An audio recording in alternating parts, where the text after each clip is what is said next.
কখন কোন দিক দিয়ে কি বের হয়ে যাবে, কি করে ফেলবো, এটা টেরও পাবেন না।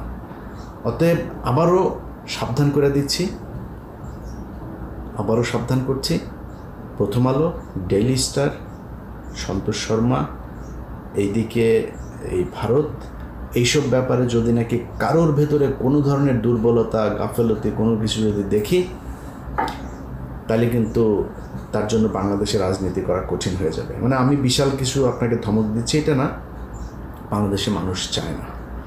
আপনি এই মুহূর্তে যদি গোলাম ময়লা রনির দিকে একটু তাকান, তাহলে বুঝতে পারবেন এই দেশের মানুষ কী চায়। আসিফ নজরুল এই মুহূর্তে পদে আছে, টাকা পয়সা কামাচ্ছে কিছু। আসিফ নজরুলের এই মুহূর্তে কিছু টাকা ছাড়া আর কিচ্ছু নাই। ওরে রাস্তাঘাটে পোলাপান যদি ঠিকমতো পায়, তাহলে জুতার মধ্যে হাগু লাগায় ওরে পেটাবে। অতএব বাংলাদেশের মানুষ কি চায়, কি পছন্দ করে, কোনটা এই দেশের জন্য, এই দেশের নিরাপত্তার জন্য প্রয়োজন, সেটা আপনাকে চিন্তা করতে হবে, সেটা করতে হবে। সুযোগ, এই সুযোগ পৃথিবীর বাংলাদেশের ইতিহাসে আবার 100 বছরে আসবে কিনা ঠিক নেই। এই সুযোগ আপনাকে কাজে লাগাইতে হবে। ভাই আপনার রাজনীতি নিয়ে আমি আপনার রাজনৈতিক প্রতিদ্বন্দ্বীও হইতে আসি নাই, আপনার নিয়ে আমার কোনো সমস্যা নেই। আপনি কই ধান্দাবাজি করেন, কী করেন, ভাই একান্ত আপনার ব্যাপার, আপনার দলের ব্যাপার, ওই এলাকার জনগণের ব্যাপার, প্রশাসনের ব্যাপার। আমি আপনার ব্যাপারে নাক গলাইতে যাব না। কিন্তু আপনি যখন আমি প্রথম আলো, ডেইলি স্টার আর এই ইন্ডিয়া আওয়ামী লীগ এইসবের ব্যাপারে কারো কোনো কিছু দেখব, তারা কিন্তু ভাই সর্বোচ্চ দেখে দেওয়া হবে। আবারও বলে রাখলাম। যাই হোক, যেসব ছাত্রনেতারা যারা কিনা আমি এই 5 আগস্টের মতো একটা ঘটনার মধ্য দিয়ে বাংলাদেশের মানুষকে স্বাধীন করে দিয়েছে, আওয়ামী লীগ নিষিদ্ধ হয় বাংলাদেশে, এটা আমরা দেখতে পারবো, এটা আমাদের কাছে স্বপ্ন ছিল, এটা হচ্ছে। এবং যেটা হয়েছে, এখানে অনেক ধরনের ফাঁকফোকর রেখে আওয়ামী লীগের কার্যক্রম নিষিদ্ধ, দল নিষিদ্ধ না, আইনগতভাবে নিষিদ্ধ করা হবে। আপনারা জনগণ বলছে নাকি যে আইন দেখায় তারপরে নিষিদ্ধ করতে হবে? আইনগতভাবে বলছে? আপনি আইনগতভাবে তো এমনিই হবে। আর ভাই আন্তর্জাতিক অপরাধ ট্রাইব্যুনালে যে মামলা চলছে, গুম কমিশনের যেগুলো চলছে, বিডিআর বিদ্রোহ, যে সবগুলোতেই হবে, নিষিদ্ধ হবে। তো আপনি এটা আপনার সমস্যা কোথায়? আপনি এখন করে ফেলেন, সমস্যাটা কী ছিল? তারপরে করেন, যেটুকু করেছেন ওকে, ঠিক আছে। মানুষ যদি, জনগণ, ছাত্র জনতা যদি মেনে নেয়, আমার কোনো সমস্যা নেই। এমনিতেই পারবে না। আপনার মনে হয় যে আপনি এই সামনে নির্বাচন আসবে আর ওই নির্বাচন কমিশনের মাধ্যমে আওয়ামী লীগ যা জমা দিবে, আপনারা নির্বাচনে অংশগ্রহণ করবেন, প্রার্থিতা বা যাচাই বাছাই করে এগুলি করবেন, আপনার মনে হয় এটা আমরা মাইনে নেব? এটা সম্ভব না।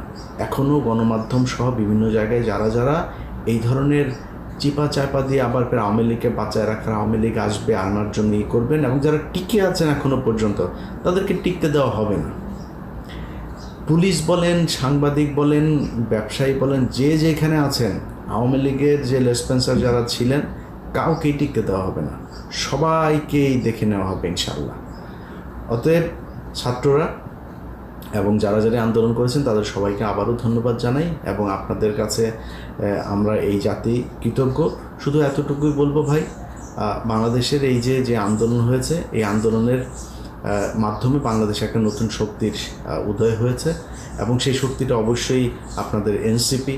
সো এনসিপি আমরা চাই তারা ভালো কিছু করুক, কিন্তু আপনাকে বেছে নিতে হবে আপনার প্রোডাক্ট কী, আপনি কী সেল করবেন। অর্থাৎ আপনার প্রোডাক্ট একমাত্র হচ্ছে এই জুলাই, আপনার প্রোডাক্ট হচ্ছে আওয়ামী লীগ, আপনার প্রোডাক্ট হচ্ছে ভারত। এই ভারত বিরোধিতা, আওয়ামী বিরোধিতা এবং জুলাই, এটাকে নিয়েই সামনে রেখেই আপনাদেরকে কী করতে হবে। এটাকে আপনারা যত বড় করবেন, এই দেশের মানুষ আপনাদের পেছনে তত আসবে। আমরা আপনাদের দুর্নীতি, অনিয়ম নিয়ে আগেও বলেছি একই কথা, এখনও বলছি, তবে দুর্নীতিতে কম জড়াইলে ভালো হইতো। কেউ জড়িয়ে গিয়েছেন দল গোছানোর জন্য, টাকা পয়সা। আমি আগেও বলছি, আমি ভাই ধর্মযুদ্ধ করতে আসি নাই, এটা নিয়ে আমার কোনো সমস্যা নেই। কিন্তু আসিফ মাহমুদের সাথে আমার যে দ্বন্দ্ব হয়েছিল, সেটা হচ্ছে আসিফ ভাই উনি প্রথমেই আসিফ নজরুলের পক্ষ নিয়ে একটা পোস্ট করলেন, তারপরে আমি কিছু বলিনি। ওইটা কিন্তু আমার ব্যক্তি আক্রমণ হয়ে গিয়েছিল, তারপর আমি কিন্তু কিছু বলিনি। কিন্তু উনি যখন প্রথম আলোর মাধ্যমে বই প্রকাশ করলেন, এরপরে আমি ওনার প্রতি খেপেছি। আমি যেইভাবেই হোক, আমি খবর পেয়েছি যে আসিফ মাহমুদ এখন আসিফ নজরুলের সাথে নেই, এবং আসিফ নজরুলের ব্যাপারে ছাত্র প্রতিনিধিরা সবাই মিলেই ডক্টর ইউনূসের কাছে তাদের যেই বিরোধের কথা সেটা জানিয়েছেন, এবং আসিফ নজরুলের ব্যাপারে তাদের যে আপত্তি সেটাও জানিয়েছেন। আসিফ নজরুলের কোনো বক্তব্য যেন ছাত্রদের বক্তব্য হিসেবে ডক্টর ইউনূস না নেন সেটাও তিনাকে জানানো হয়েছে, এবং এই গত 8-10 দিনের ভেতরেই সেটা জানানো হয়েছে।